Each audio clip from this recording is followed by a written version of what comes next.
कि देहिया हो गईल फूला नहीं खिलो राजा अरे भैया तगवना ले जहना तो लागी अब खरो राजा तगवना ले जाना तो लागी अब खरो राजा तगवना ले जाना तो लागी अब खरो राजा तानी को कमरिया में बाल नहीं है तानी को कमरिया में बाल नहीं है कैसे बताई बात सखिया पिया बात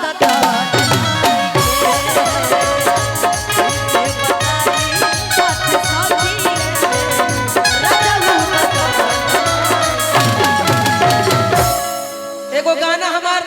आजे लिखाई हो रतिये में भई कि जोरे से हल्ला असुतल जागल रहे टोला मोहल्ला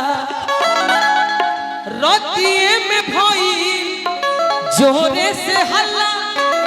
असुतल रहल जागल टोला मोहल्ला कि पता चलल जब भइल हमारा भोरे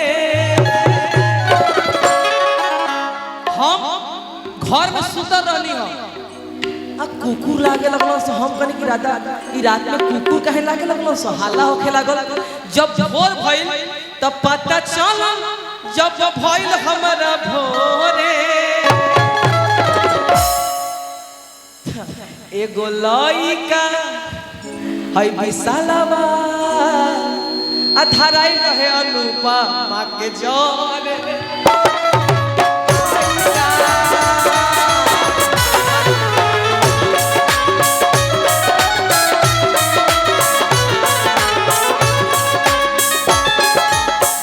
सुन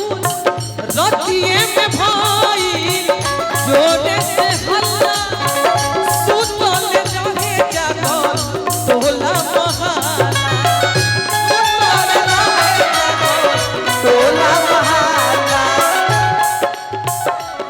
पता चला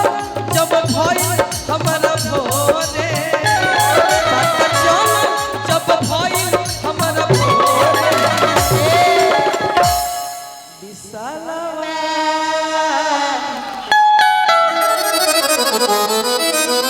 अधराई रहे अनुपा माँ के जोरे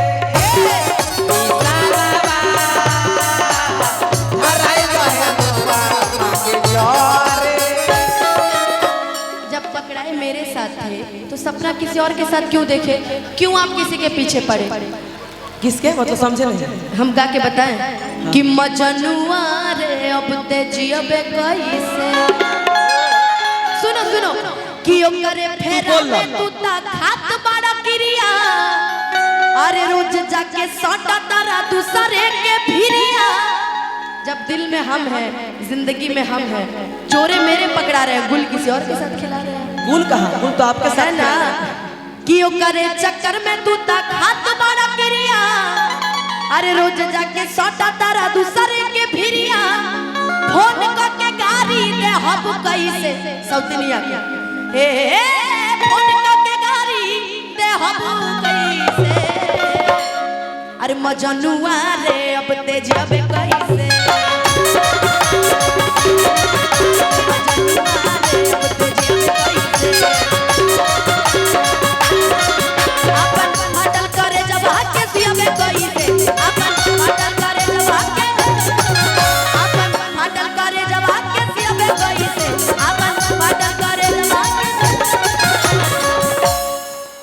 विशालवा रे अब दे जावे कैसे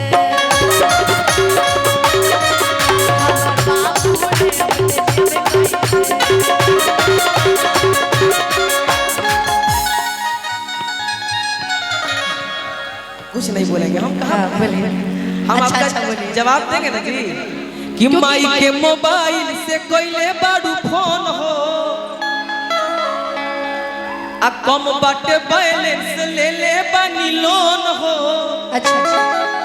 हम बोलतानी तोहर नेहा धुपिया तू वह नु कहल रहलू ह कि डलवा दे रे मजनुआ तनी 30 रुपया डलवा दे रे मजनुआ तनी 30 रुपया डलवा दे रे मजनुआ माई के मोबाइल से कइले बानी फोन हो माई से कइले बानी फोन हो माई के मोबाइल हमारा तरफ से रहता ये नहीं ये पैसे से हम भैया से कह के रिचार्ज करवाएंगे। अच्छा ठीक है 30 रुपए का रिचार्ज जानते क्यों करवाए थे कि कैसे हुई बात तो हंसे तू भी दाम पड़ी परल बनी हो जान गइल बिया हम मम्मी हर दम करे ले निगरानी हो। आप ही ना कहे थे कि मैसेंजर पर मैसेज करब एहो हमर मलिकाइन कि तू ऑनलाइन रहिया कि तू ऑनलाइन रहिया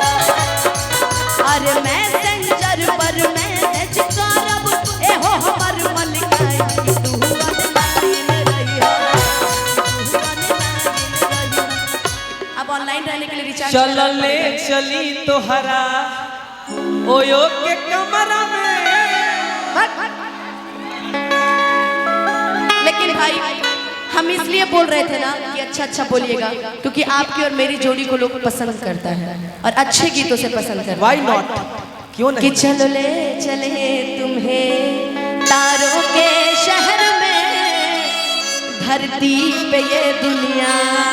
हमें प्यार न करने दे। चलले चली फिर वही आ गया हो बंगला गाड़ी झुमके कंगना। चाचा के लयदारी सुना दीजिए। अब वो जो गाती है ना एगो हम